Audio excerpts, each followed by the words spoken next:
karena Allah, tidak mengharapkan yang lain seperti Betul. itu kurang lebih. Jadi monggo silakan ibu-ibu yang mau bertanya silahkan. Izin Yang mau tanya, Ustaz. bertanya, ya monggo Izin silakan tanya. Ibu. Iya ya. Sudah tanya juga di chat, mungkin nanti udah diulang. Terkait antara doa yang rohaba sama rogaban. Nah, itu Ustadz kan masalah itu adanya kalau kita ada gap antara harapan sama kenyataan kayak gitu. Nah, memang selama ini ya sebagai manusia kita berharap tuh kalau nggak setinggi-tingginya ya, atau kita jadi orangnya pasrahan aja gitu.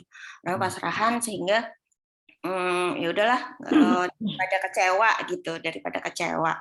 Nah, saya jadi dapat pandangan baru, view baru bahwa ya kita bisa berharap tinggi-tingginya, tapi juga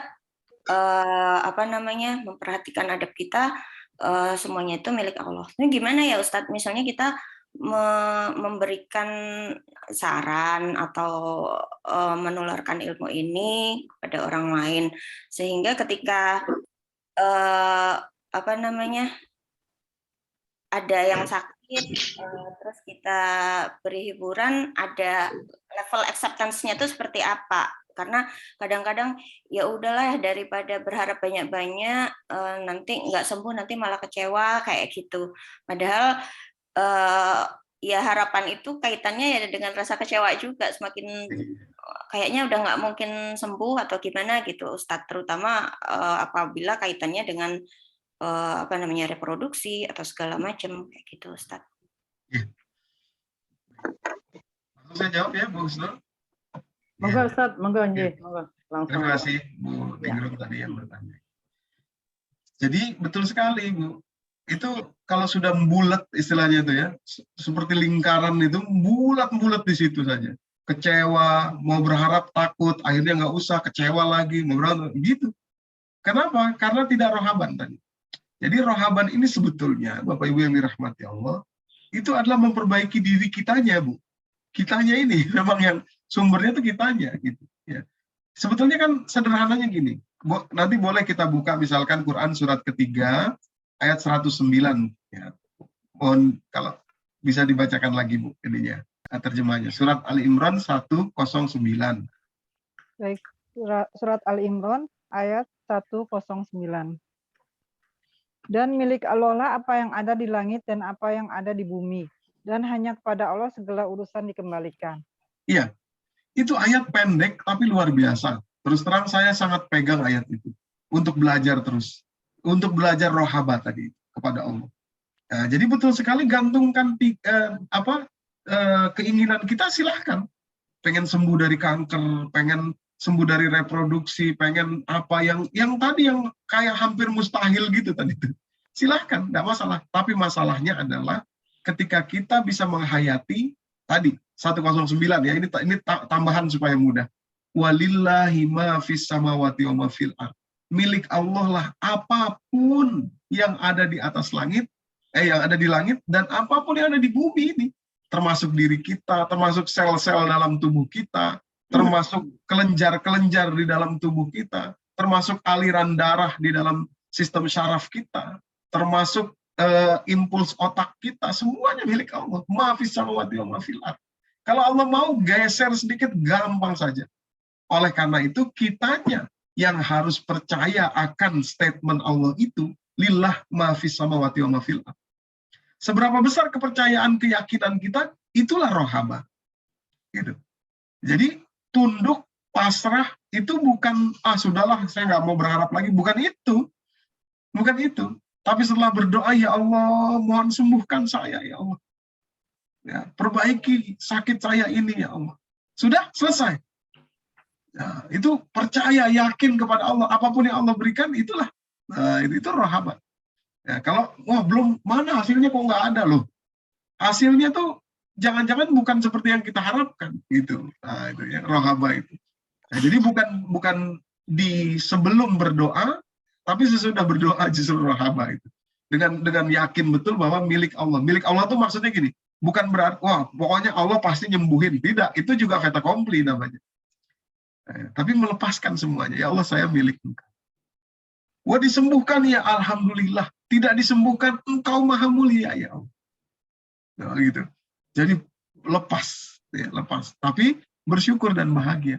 Justru dengan begitu nanti keajaiban justru setelah itu, Bu. Memang ini agak tricky ya, agak tricky itu. Di ujung sekali itu, agak butuh perenungan itu. Maka tadi kalau Ibu tanyakan gimana caranya mengingatkan orang. Nah, itu memang harus dengan pendekatan yang personal gitu ya dengan yang personal yang baik-baik gitu kira-kira. Ya, jadi ujung ayat tadi 109 wa ilallahi turja'ul umur, dan kepada Allah lah kembalinya semua urusan. Sudah semua urusan jangan di tangan kita. Kembalikan kepada Allah. Mau saya ini sembuh tidak sembuh, kembalikan kepada Allah. Tadi kalau kita urusan itu masih ada di kita, oh saya pasti sembuh, saya pasti sembuh. Itu masih fait accompli namanya. Apa ini? Ya. Justru dengan mengembalikannya kepada Allah, justru keajaiban dimulai dari situ. Ya. Demikian kira-kira Bu Ningrum dan Bu Femi. Cukup, Mbak Selwati. Jazakallah, Ustadz. Oh, iya. Ya. Ini tadi duluan yang ada di chat ya Ustadz ya, saya baca chat dulu ya. Monggo. Izin Ustadz dari Mbak Desi Triwidaningrum, bagaimana dengan kasus seperti Rasulullah yang tidak memiliki anak dari istri selain Khadijah, Ustaz? Iya. Ya, memang Rasulullah ditentukan oleh Allah seperti itu. Tidak memiliki anak dari istri yang lain kecuali hanya dari Khadijah saja. Nah, itu hal yang beliau terima dan hal yang memang sudah ditetapkan Allah kepada beliau. Saya pikir itu. Ya. Baik, begitu ya Mbak Desi. Pertanyaan selanjutnya dari Pak Bambang Supriyadi. Assalamualaikum Pak Ustadz. Zaman sekarang ini non-muslim juga salamnya ikutan salam kita. Kalau kita tidak tahu status dia, gimana sikap kita? Oh iya. Jadi begini Pak Bambang, dalam salam itu ada 3 penggalan. Assalamualaikum, begitu juga menjawabnya. Waalaikumsalam warahmatullahi wabarakatuh. Nah kan ada 3 kan? Waalaikumsalam warahmatullahi wabarakatuh. Umpamanya orang bilang gini, Assalamualaikum, ya, keselamatan untuk kamu. Siapapun yang bilang, kita bisa jawab, Waalaikumsalam, kamu juga selamat. Gitu. Tapi jangan ditambah dengan warahmatullah. Kalau kita belum tahu ini orang siapa, jangan-jangan non-muslim gitu ya. Kalau sudah warahmatullah, itu artinya memang seorang muslim. Ya. Apalagi wabarakatuh dan berkah Allah. Jadi kalau sekedar dijawab waalaikumsalam itu enggak apa-apa. Karena dia bilang kita semoga kamu selamat ya. Assalamualaikum. Semoga kamu selamat. Kita bilang ya juga semoga kamu selamat juga. Waalaikumsalam. Enggak apa-apa. Oh, oke. Ya, Ras. Iya. Demikian Pak Bambang dan Bapak Ibu. Ya. Ini ada tambahan lagi. Satu lagi Ustadz. Kalau kita berdoa, ya Allah jangan matikan hamba sebelum cukup bekal untuk memperoleh surgamu. Apa ini termasuk meminta konflik pada Allah? Iya. Sebetulnya bekal yang kita punya tidak akan pernah cukup, Bu, Bapak Ibu, sampai kita pasrah kepada Allah. Sampai kita husnul, bekal yang ini gini. Saya balik kalimat. Bekal yang paling besar adalah husnuzon, syukur kepada Allah. Jadi kebalik, kalau kita ya Allah saya jangan mati dulu sampai saya ngumpulin bekal. Loh, bekal itu nggak akan pernah cukup. Kalau kita beramal di dunia ini, kalau kita hitung dengan nikmat yang Allah berikan, nggak cukup membayar nikmat.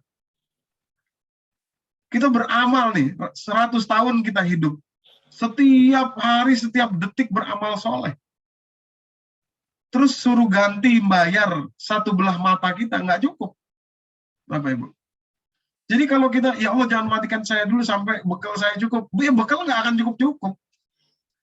Justru dengan kita, ya Allah, berserah diri, terima saya ya Allah. Ya, husnuzon kepada Allah, berserah diri, itu justru ya rahmat Allah. Jadi orang tuh masuk surga bukan karena amalnya. Seorang pernah bertanya kepada Rasulullah, ya Rasulullah, ya dengan apa kita masuk surga? Kata Rasulullah begini, kurang lebih ya dalam redaksi hadisnya, seorang tuh bukan masuk surga karena amalnya.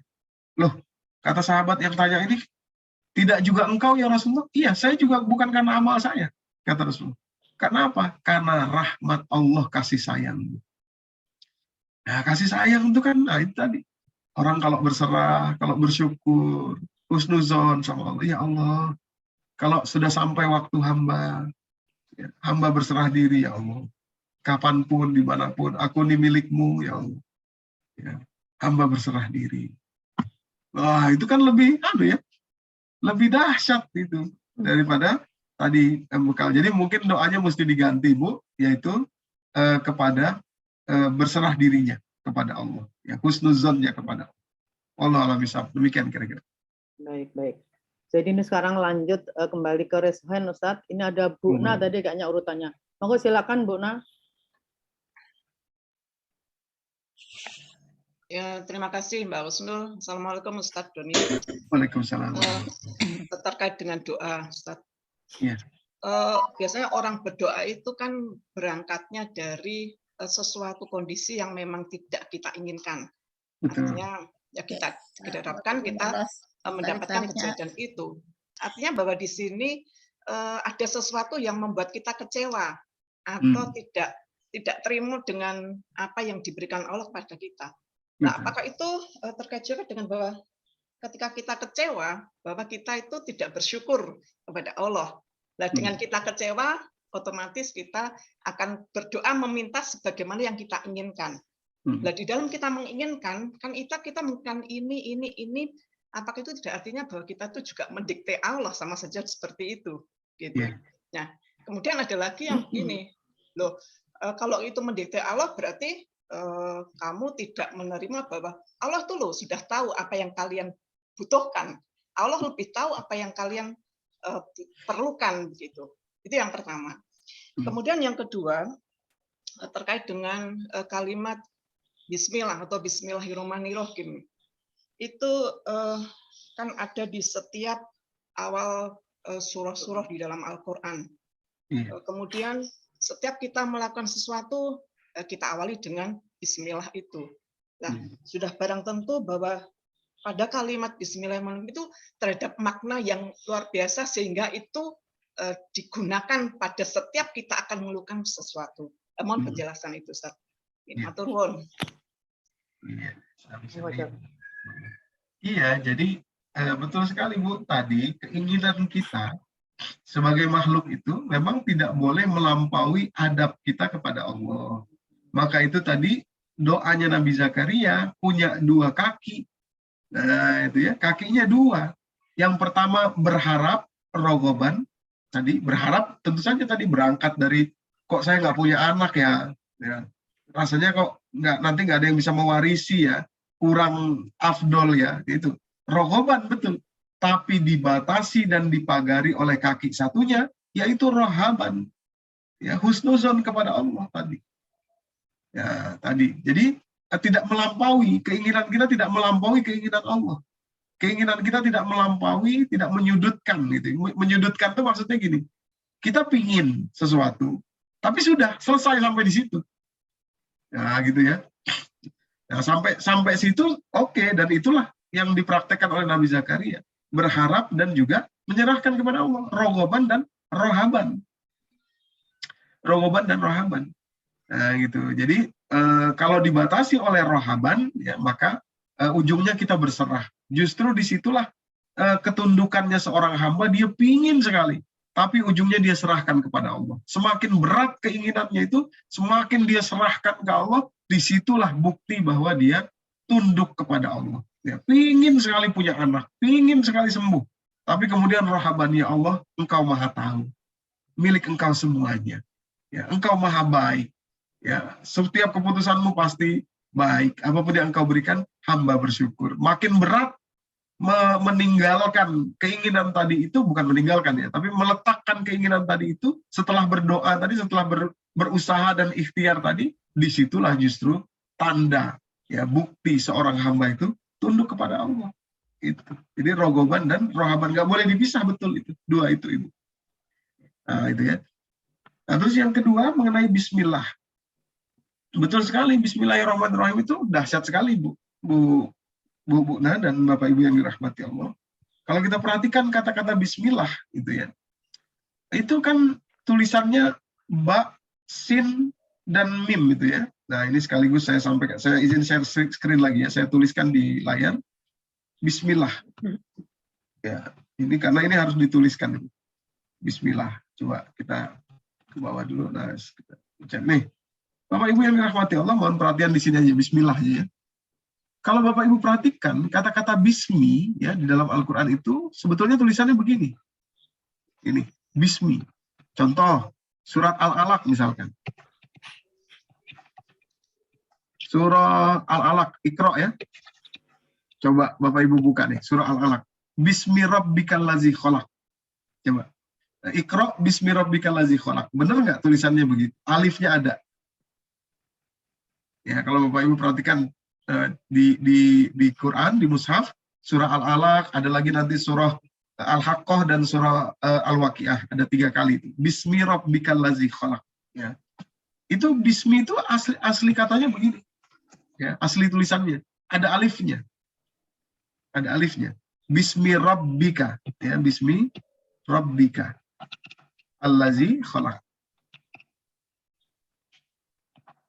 Ya, tulisannya kan begitu. Bismi rabbika allazi khalaq.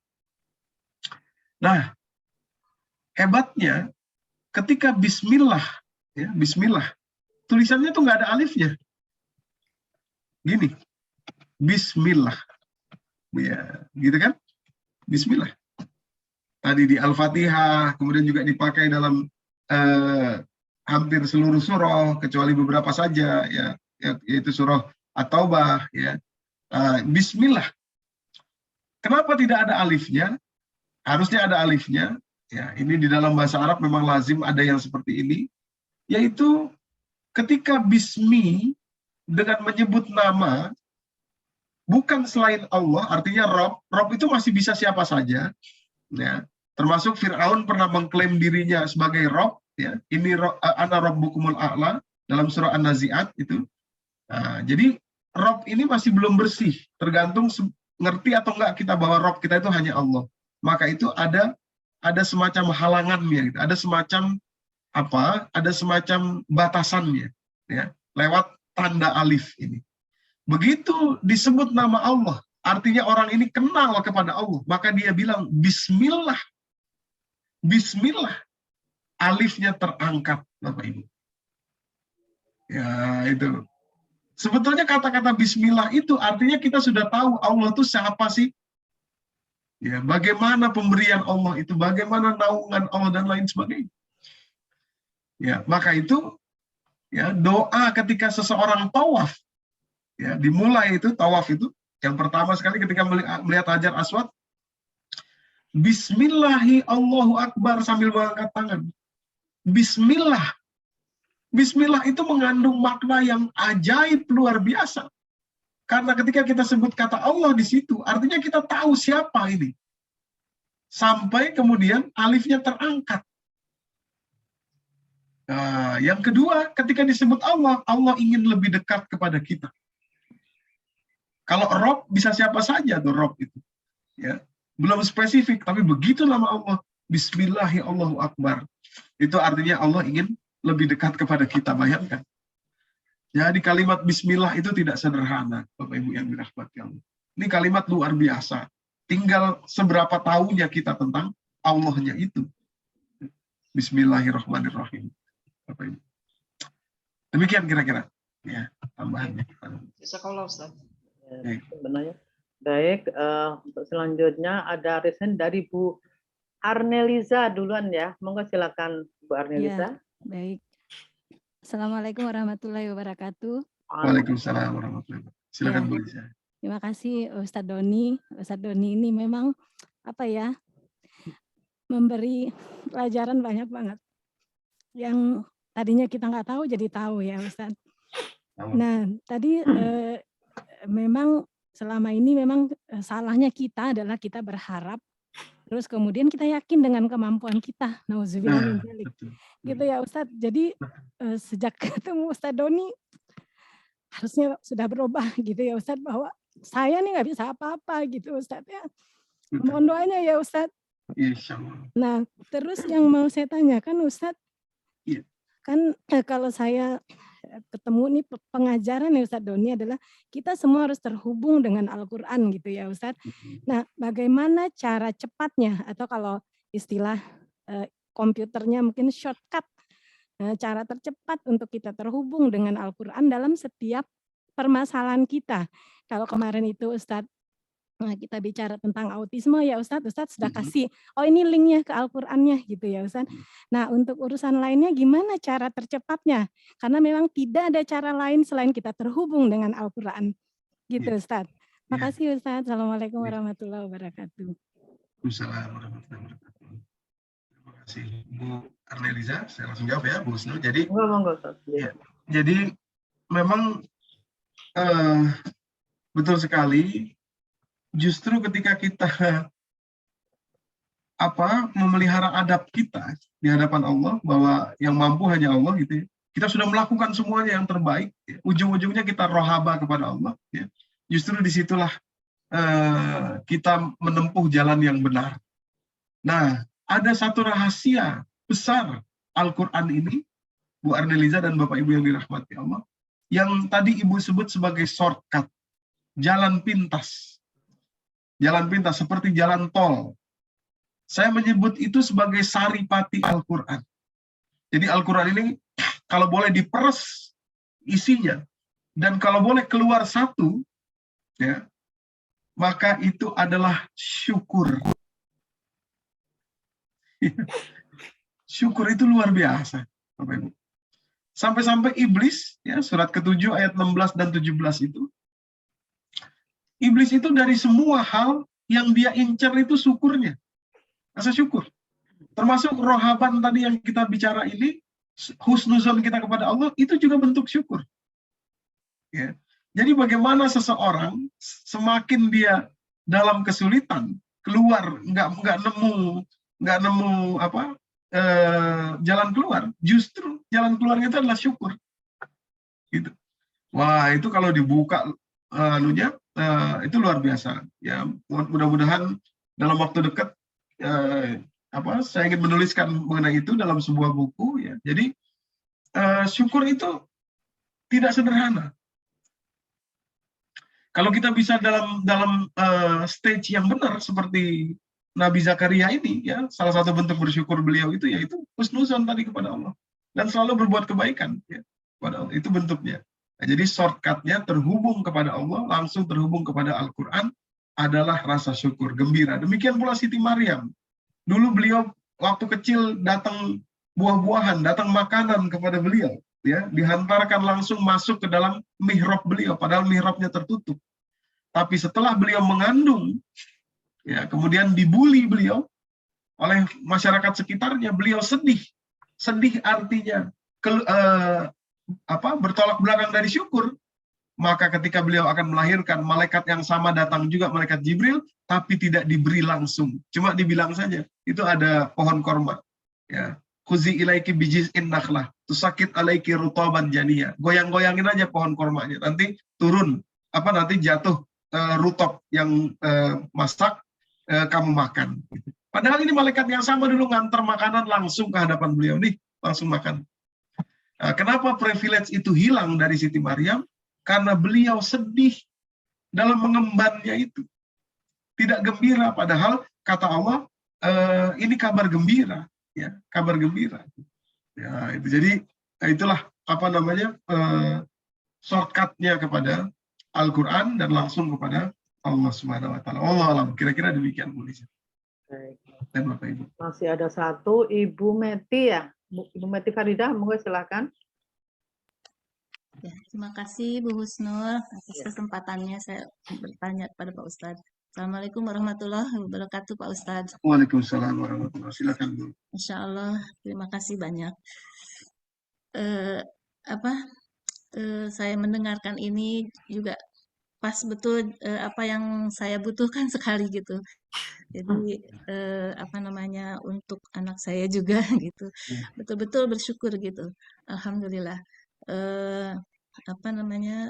Dan alhamdulillah saya Japri juga anak saya di Surabaya juga mendengarkan juga. Alhamdulillah. Alhamdulillah. Alhamdulillah. Mohon doanya ya Pak Ustadz.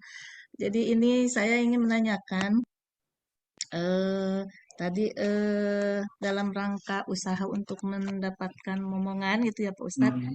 Kan salah satunya adalah yang poin pertama yaitu berbuat baik ya gitu. Ya.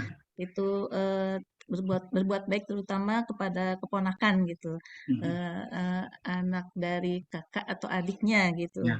Nah, ini kalau kebetulan belum punya momongan, kakaknya atau adiknya belum menikah, adanya keponakan dari bibinya atau dari bibinya atau pamannya gitu ya Pak ya. Itu kebetulan apa namanya sudah yatim gitu. Nah, ini bagaimana? Ataukah apakah dapat digantikan dengan berbuat baik kepada anak yatim yang lain atau bagaimana yang lebih baik itu? Ya, itu aja yang saya ingin tanyakan. Terima Baik. kasih. Terima kasih. Ya. Ya, langsung saya jawab ya, Bu Husnul. Jadi, Ustaz. ya, kita buka surat kedua ayat 215 ya. Surat Al-Baqarah 215. Minta tolong lagi, mohon dibacakan terjemahnya. Ada Ya, baik. Silakan Bu. Surat Al-Baqarah ayat 215. Iya. Mereka bertanya kepadamu, Muhammad, tentang apa yang harus mereka infakkan. Katakanlah, harta apa saja yang kamu infakkan, hendaknya diperuntukkan bagi kedua orang tua. Ya, sebentar Ibu. Jadi ini adalah urutan ya, Bu Meti dan Bapak Ibu. Ya, Al-Quran itu kalau bicara sesuatu yang lebih dulu, nah itu yang lebih penting. Ya, jadi ada urutan dalam berinfak itu. Nanti tadi ya kita ingin berbuat baik, nah, urutannya seperti ini. Ya, mohon diulangi Bu dari pertama kedua orang tua tadi. Harta apa saja yang kamu infakkan, hendaknya diperuntukkan bagi kedua orang tua, ya. kerabat, ya. anak yatim, orang miskin, dan orang yang dalam perjalanan. Ya. Dan kebaikan apa saja yang kamu kerjakan, maka sesungguhnya Allah Maha mengetahui. Iya. Jadi 5 ya, urutannya 5. Ya, mohon perhatian ini jangan sampai keliru kita. Yang pertama, lil walidain. Kepada kedua orang tua. Coba cek dulu kedua orang tua nih. Jangan-jangan ada persoalan dengan ibu atau bapak. Ada hati yang kurang, yaitu infak itu bukan cuma ini ya, bukan. Jadi, misalkan istilahnya tuh ngopeni orang tua. Ya, ngopeni orang tua. Ngopeni itu bukan hanya harta saja, mungkin orang tua berkecukupan, tapi perhatiannya nggak pernah. Ya, orang tua pengen minta anaknya nih supaya datang kayak apa kayak gitu ya. Mentang-mentang udah nikah, kok nggak pernah ingat mama, nggak pernah ingat bapak, umpamanya gitu. Ya, nah itu ngopeni itu termasuk dalam itu. Nah, itu harus dicek dulu ke jalur ini. Ya, walil walidain. Yang kedua wal akrobin, kepada karib kerabat. Karib kerabat ini ya tadi, ya adik, kakak, umpamanya sudah punya anak berarti ponakan. Kalau belum punya berarti adik kakaknya, adik dan kakaknya. Terus wabil khusus ya kedua orang yang misalkan baru nikah umpamanya ya. Gimana hubungan kedua ini kepada adik atau kakaknya? Gitu. Kalau perlu memberikan kepada adik kakaknya gitu. Gitu. Karib kerabat dulu yang kedua, yang nomor 2 setelah orang tua sudah oke, beres, tidak ada karib kerabat. Kalau ini sudah beres juga baru kemudian kepada yatim, miskin dan orang-orang yang dalam perjalanan tadi Ibnu Sabil yang membutuhkan. Tapi biasanya di poin kedua ini yang banyak yang kurang. Bapak Ibu, sama adik, sama kakak itu nggak perhatian gitu ya. Jadi di poin 1, poin 2 ini biasanya selesai di situ, selesai. Ya, terutama tadi orang tua dan karib kerabat. Demikian kira-kira Bu. Terima kasih Pak Ustadz. Terima kasih. Ya. Kalau khairan kasiran. Ini masih ada waktu 15 menit. Tadi urutannya siapa? Bu Widi dulu ya tadi ya? Bu Widi atau Pak Hamid ya? Bu Widi? Oh ya, baik. Monggo silakan Bu Widi. Masih di mute itu? Ya. Monggo silakan. Terima kasih Bu Husnul. Saya pendatang. Kebetulan mendapat undangan dari Assalamualaikum Pak Ustadz. Waalaikumsalam. saya ingin menanyakan keterkaitan antara doa kita dengan takdir yang mungkin sudah ada ya sebetulnya. Ya cuma kita kan sebagai manusia memang tidak tahu takdir kita begitu. Nah, seandainya kita agar supaya pasrah dan tadi rohaban, kita biarkan hati kita itu untuk ya sudahlah, itu kan pada akhirnya akan ditentukan oleh takdir Allah begitu. Jadi supaya tidak stres atau supaya tidak tidak kecewa, bagaimana kalau ketika sudah berdoa lalu kita ya sudahlah pasrahkan semua ada takdirnya begitu Pak Ustadz. Nah, bolehkah kita bersikap seperti itu atau itu jadi merupakan suatu jadi sepertinya kita tidak akan berusaha lagi karena kita sudah memasrahkan pada takdir. Itu yang pertama. Yang kedua, bagaimana kita mengukur kepantasan kita bahwa kita ini pantas meminta sesuatu yang kita minta gitu. Itu saja, terima kasih atas kesempatannya. Baik. Langsung saya jawab ya. Jadi terima kasih Bu Widi. Jadi yang pertama saya jawab dulu bahwa yang kepantasan tadi sebetulnya bukan pantas meminta. Kalau meminta itu silahkan kita meminta karena kita mau bergantung hanya kepada Allah.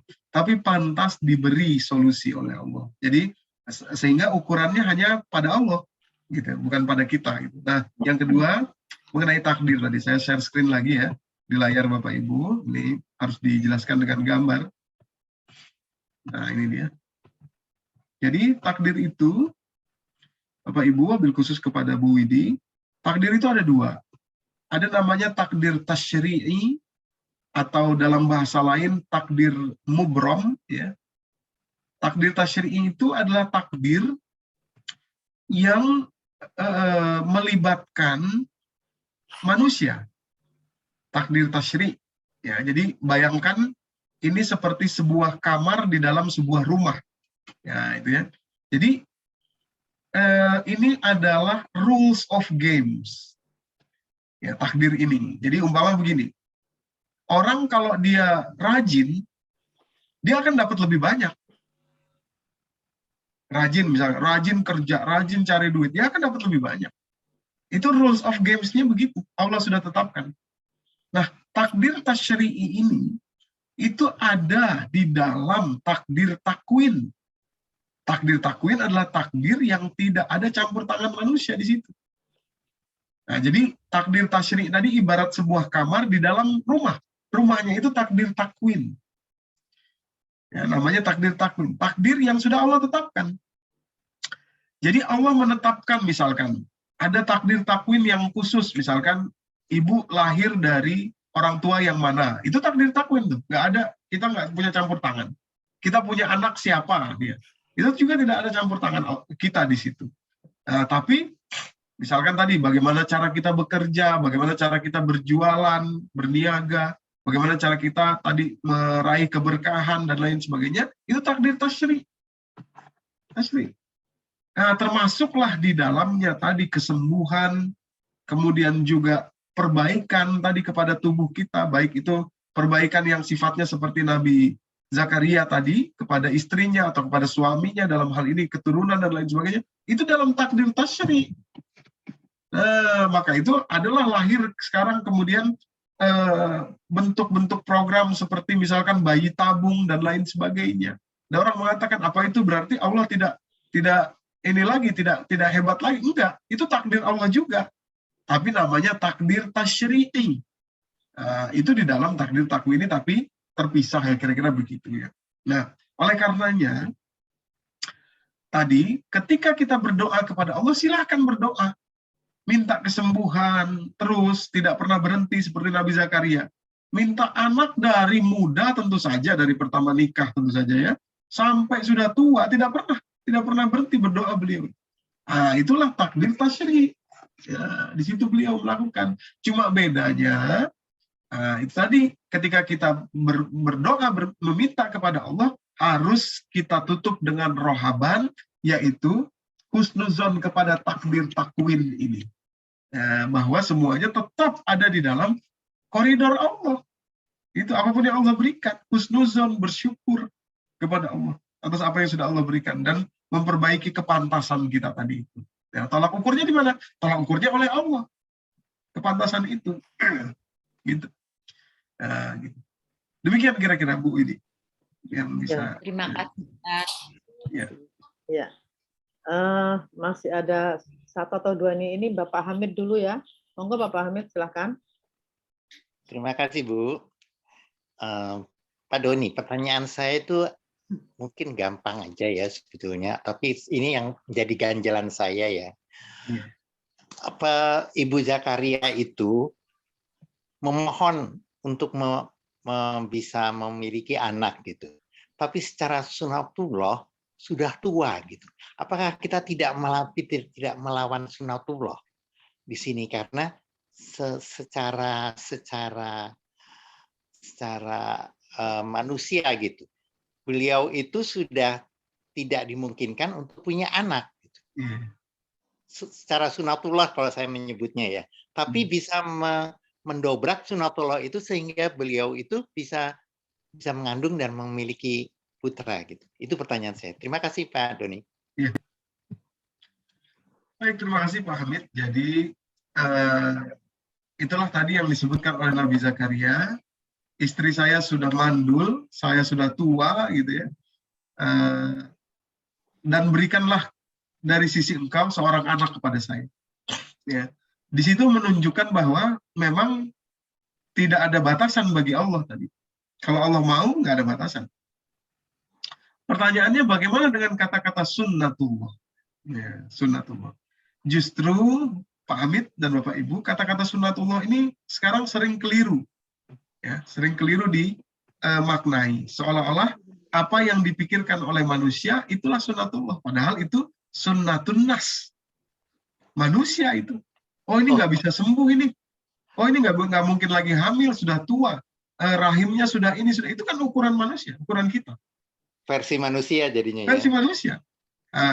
Versi Allah bisa saja, apapun bisa gitu ya. Versi Allah apapun bisa. Cuma average-nya, rata-ratanya itu kita temukan seperti itu, sehingga itu data yang kita pakai, tapi data itu tidak berlaku kalau sudah kepada Allah. Nah, itu makanya sebenarnya gini, itu sunnatun nasnya rata-ratanya begini, tapi kalau sunnatullah, nah itu sudah di luar hitung-hitungan manusia, begitu. Nah yang diminta oleh Nabi Zakaria ini tembus kepada sunatullah yang sebenarnya, melampaui sunatun nas, melampaui kebiasaan yang ada di manusia. Kira-kira begitu Pak Ali penjelasan. Jadi maksudnya, jadi saya kalau gitu dengan pendapat saya itu saya mengecilkan Allah tandanya ya, saya ya. Bukan mengecilkan Allah, tapi meletakkan kata sunatullah pada sunatun nas. Sunatun nas. Gitu. Iya, kalau sunatullah tidak ada batasnya, tapi kalau sunnah manusia atau perhitungan manusia memang ada batasnya. Demikian Pak. Ya, terima kasih Pak Doni. Terima kasih Pak. Ini waktu tinggal 5 menit ini. Bagaimana Mbak Evi? Bagaimana Ustaz? Silakan. Masih ada 1-2 pertanyaan? Monggo, silakan. Iya, ini saya lihat di chat ya. Kita nggak makan siang kok Bu. Iya, justru itu karena pada puasa semua ini. Ya. Jadi Ustadz, apa bedanya sunatullah dengan qadarullah? Oh ya, itu aja ya. Ya oke. Itu ya. Nanti ada lanjutnya Ustadz. Monggo. Sampai jauh sekalian Ustadz. Ya sekalian aja Bu. Iya oke. Bentar. Apakah sama atau tidak kata-kata pasrah dengan kata la haula? Mohon penjelasan Ustaz. Iya. Itu aja Ustaz. Baik, jadi sunnatullah dan qadarullah. Jadi kalau qadarullah itu memang tadi takdir tadi ya. Tadi kita sudah sampaikan ya, takdir tasyri dan takdir takwin ya. Ada yang tidak bisa dirubah, yang tidak ada campur tangan manusia, ada yang campur tangan manusia. Jadi kadang-kadang keliru juga pakai kata qadarullah itu, umpamanya ada orang malas-malas aja nggak mau kerja gitu umpamanya. terus nggak punya duit umpamanya, nggak rezekinya sempit, terus dia ini sudah qadarullah. Nah, keliru itu, karena kamu tuh nggak mau kerja gitu kan. Qadarullah itu justru kalau kamu berusaha sebaik-baiknya, Allah akan berikan, ya Allah berikan barokah namanya, ya barokah. Jadi kita berusaha sebaik-baiknya, semaksimal mungkin tadi memantaskan diri itu bagian dari qadarullah, ya bagian dari takdir Allah. Tapi kalau sesuatu tanpa kita tanpa kita berkuasa di situ, nah itu beneran qadarullah. Umpamanya orang jalan bawa mobil, ya sudah bawa mobil di jalan yang benar, yang kecepatannya juga sudah dia ikuti dengan baik, nggak ada yang melanggar. Tahu-tahu ada yang nabrak dari samping kiri umpamanya, itu qadarullah. Qadarullah. Tapi kalau ngebut-ngebut ya itu bukan qadarullah namanya. Nah, itu takdir tasyri, yaitu takdir yang ada campur tangan manusia. Jadi qadarun nas sebetulnya, bukan qadarullah yang seperti itu. Nah, itu ya. Jadi itu bedanya antara qadarullah dan sunnatullah. Kalau sunnatullah tadi sudah, ya, sunnatullah allati fataran nasa 'alaiha. Jadi sunnatullah itu adalah sesuatu yang Allah telah tetapkan untuk manusia. Ya, jadi kalau Allah mau menetapkan sesuatu yang lebih dari kebiasaan manusia, ya itu suka-suka Allah, ya, bisa saja. Dan kita mesti meyakini itu, gitu. Meyakini itu. Jadi ukurannya ukuran Allah, bukan ukuran kita. Kemudian pasrah dan la haula wala quwata illa billah tadi. Saya sebetulnya masih agak mencari, ya, definisi kata pasrah itu dalam bahasa Indonesia. Jadi banyak kata-kata yang berkonteks tertentu dari bahasa Arab, terus kalau dikaitkan dengan bahasa Indonesia jadi agak berbeda, itu agak keliru. Contoh misalkan kata munafik misalkan. Sekarang orang pakai kata munafik tuh kalau ngomongin temennya yang nggak mau berbuat kesalahan yang sama sama dia, alah munafik kamu gitu ya. Gitu. Nah, itu kata munafik itu jadi berbanding terbalik gitu sekarang. Nah, kata pasrah nih rasanya begitu juga. Dia kan dalam bahasa Indonesia pasrah itu. Apa padanannya dalam bahasa Arab? Apakah berserah diri? Apakah beriman? Ataukah bertakwa misalkan? Ataukah bersyukur? Nah, itu berbeda-beda. Tapi yang jelas, la haula wala quwata illa billah itu adalah kata-kata yang dipakai oleh Rasulullah dan para sahabat ketika menyongsong musuh dalam perang Badar.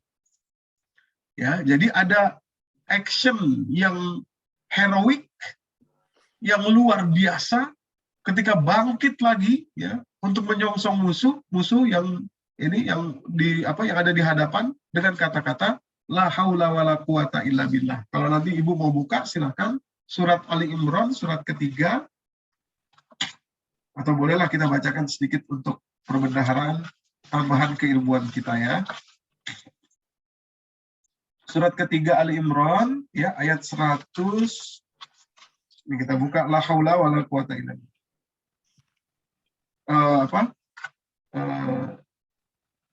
La haula wala quwata illa billah itu kan sama dengan kata-kata innaka ni'mal maula wa ni'man nasir, ya.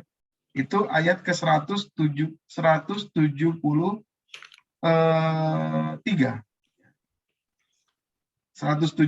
dan 173. Ya. Surat Ali Imran ayat 172, yaitu orang-orang yang menaati perintah Allah dan Rasul setelah mereka mendapat luka dalam perang Uhud. Orang-orang yang berbuat kebajikan dan bertakwa di antara mereka mendapat pahala yang besar. Ayat 173, yaitu orang-orang yang menaati Allah dan Rasul yang ketika ada orang-orang mengatakan kepadanya, orang-orang Quraisy telah mengumpulkan pasukan untuk menyerang kamu. Karena itu takutlah kepada mereka. Ternyata ucapan itu menambah kuat iman mereka, dan mereka menjawab, cukuplah Allah menjadi penolong bagi kami, dan Dia sebaik-baik pelindung. Ya, jadi waqalu hasbunallahu wa ni'mal wakil itu akar atau isi kata dari la haula wala quwata illa billah juga. Artinya sebetulnya tidak melulu soal pasrah, udahlah saya nggak udah lagi deh pokoknya gitu ya. Demikian pula rohaba tadi. Rohaba tadi bukan berarti pasrah tidak lagi. Di sini ada makna kata yang berbeda tentang pasrah ini, intinya gitu, Bu. Jadi intinya adalah kita melakukan yang sebaik-baiknya, memantaskan diri, kemudian berhusnuzon kepada Allah. Boleh setelah itu kita mengatakan la haula wala quwata illa billah. Tapi bukan berarti kita tidak melakukan apa-apa, kemudian kita tidak berharap apa-apa, ya, hanya la haula wala quwata illa billah saja. Nah, itu disitulah kelirunya. Kira-kira begitu. Iya. Ustaz. Ini maaf Ustaz, tadi ada yang terselip sedikit, ini jam 10:30 tadi ada pertanyaan. Mohon dijelaskan tentang surat Ghafir ayat 67. Surat 40 ayat 67, Ustaz. Ya. Surat 40 ayat 67 ya. Iya. Kalimatnya saya coba agak lupa, surat Al-Mu'min, surat 40 atau Ghafir nama lainnya ya. Iya. Coba mohon dibacakan artinya, Bu, nanti supaya Surat Ghafir ayat 67. Iya. Dialah yang menciptakanmu dari tanah, kemudian dari setetes mani, lalu dari segumpal darah. Kemudian kamu dilahirkan sebagai seorang anak. Kemudian dibiarkan kamu sampai dewasa, lalu menjadi tua. Tetapi di antara kamu ada yang dimatikan sebelum itu. Kami perbuat demikian agar kamu sampai kepada kurun waktu yang ditentukan, agar kamu mengerti. Iya. Jadi ayat ini sebetulnya persis sama nanti kalimatnya ya. Huwallazi khalaqakum min turabin tsumma min nutfatin tsumma min 'alaqatin tsumma min mudghatin mukhalaqatin wa ghairu mukhalaqatin dan seterusnya. Ayat ini sama, ingin mengingatkan kepada kita tentang kekuasaan Allah, termasuk di dalamnya kekuasaan Allah tentang hari berbangkit. Nah, jadi kalau kita buka sekarang surah Al-Hajj, surah ke-22 untuk menjelaskan surah ke-67 tadi, surah ke-22 ayat yang ke-5. Mohon dibacakan setengahnya saja, Bu, nanti sampai ayat yang sama tadi. Sampai makna yang sama. Surat Al-Hajj ayat 5.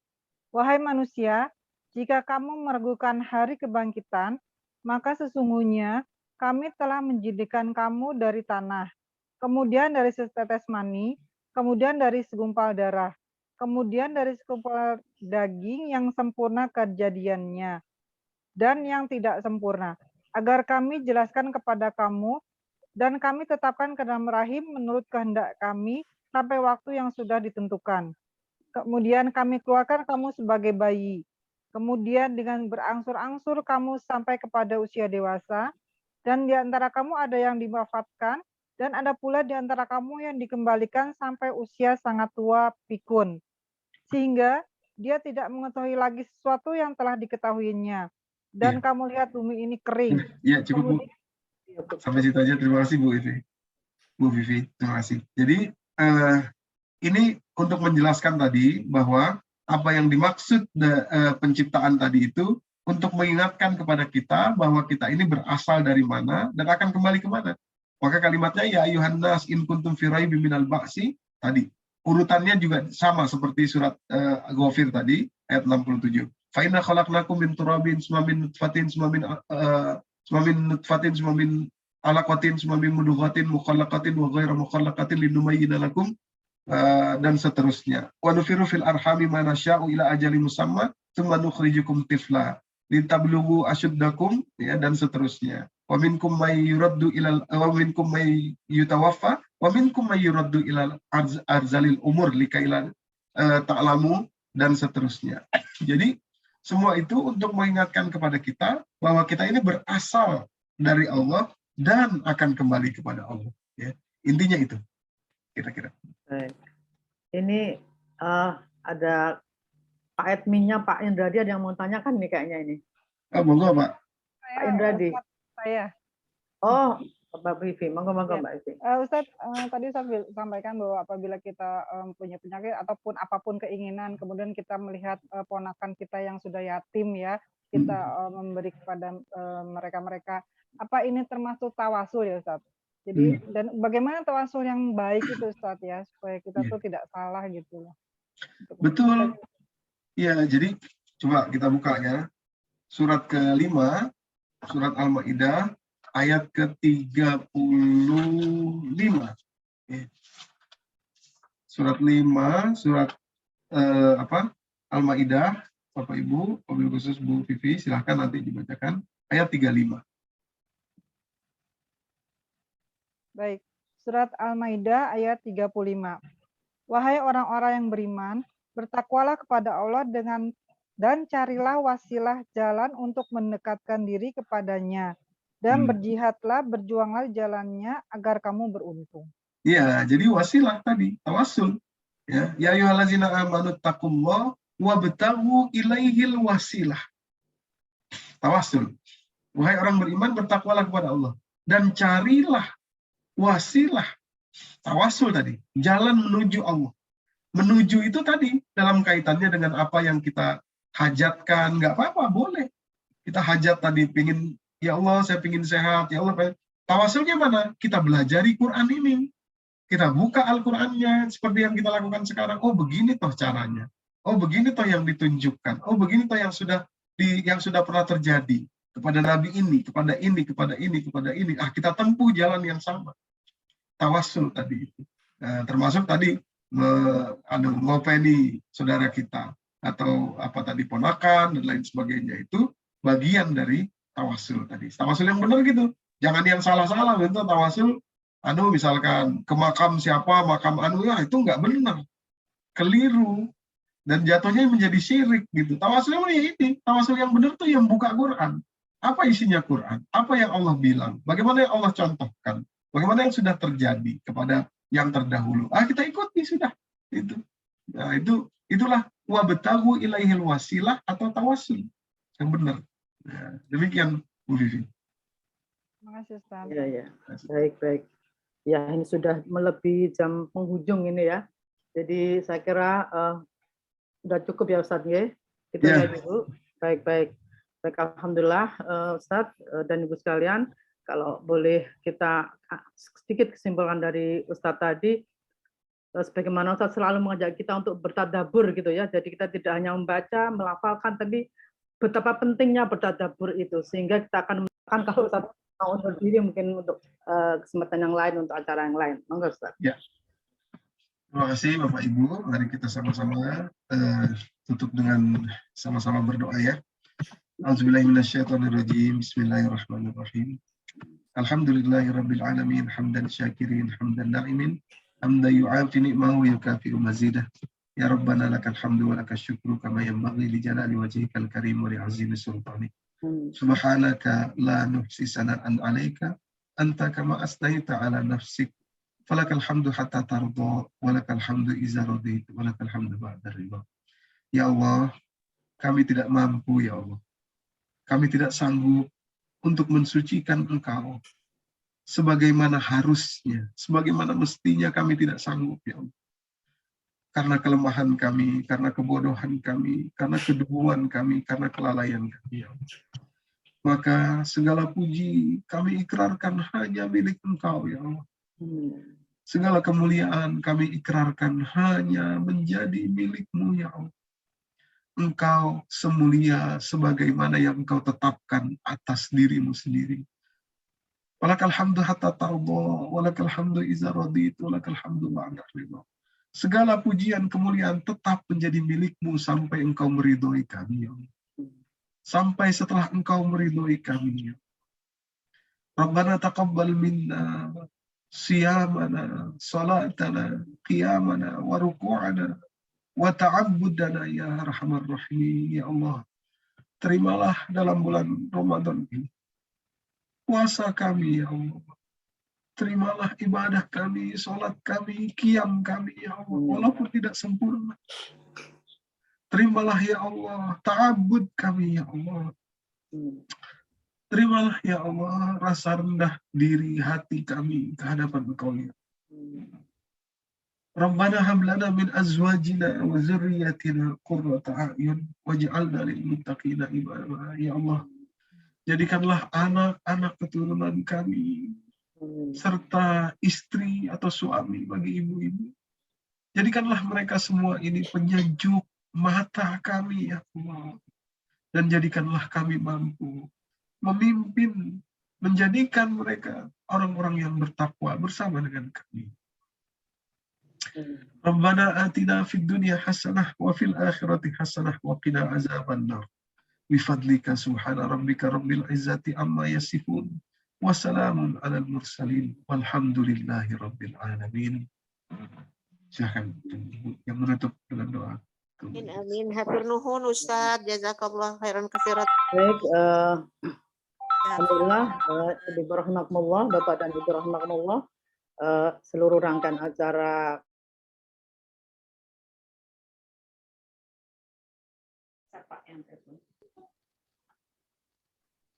Halo, tepat nih. Masih di mute Bu Husnul. Ya Allah. Baiklah, Bapak dan Ibu rahimakumullah, alhamdulillah seluruh rangkaian acara telah kita lalui bersama-sama. Saya mengucapkan jazakallah khairan katsiran kepada Ustadz atas share ilmunya, dan kepada ibu-ibu semuanya terima kasih atas kebersamaan di kajian Muslimah Baitul Haq ini, dan juga kami ucapkan terima kasih kepada ibu-ibu yang telah mendonasikan sebagian rezekinya demi keberlangsungan acara ini. Kurang lebihnya kami mohon maaf. Walafu minkum. Assalamualaikum warahmatullahi wabarakatuh. Waalaikumsalam warahmatullahi wabarakatuh. Jazakallah khairan katsiran Pak Terima Ustaz Doni.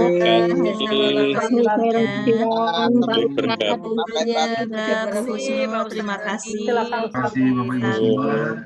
Bisa ikut. Terima kasih undangannya. Ibu Rahmawati.